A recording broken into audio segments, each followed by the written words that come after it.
بسم اللہ الرحمن الرحیم۔ السلام علیکم۔ اللہ کریم آپ سب کو عالم اسلام اور ملک پاکستان کو سدا خوشحال رکھے۔ عالمی مارکیٹ میں خام تیل کی قیمتیں $100 فی بیرل کے قریب پہنچ گئیں۔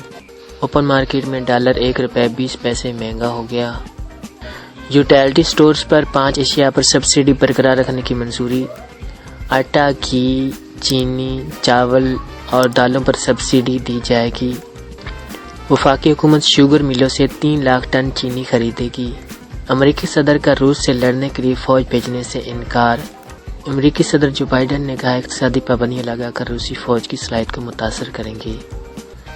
امریکی صدر جو بائیڈن نے کہا روسی بینکوں پر پابندیاں لگا رہے ہیں، $10 کروڑ کی رقم منجمد کر دی جائے گی۔ امریکی صدر کا روسی صدر اور حکام کے خاندان پر بھی پابندیاں لگانے کا اعلان۔ امریکہ نے روس کی حمایت کرنے پر بیلاروس کے 24 افراد پر پابندی لگا دی۔ Thanks for watching. سدا شاد و آباد اور ہنستے مسکراتے رہو۔ دوسروں کا بہت سا خیال رکھیے گا۔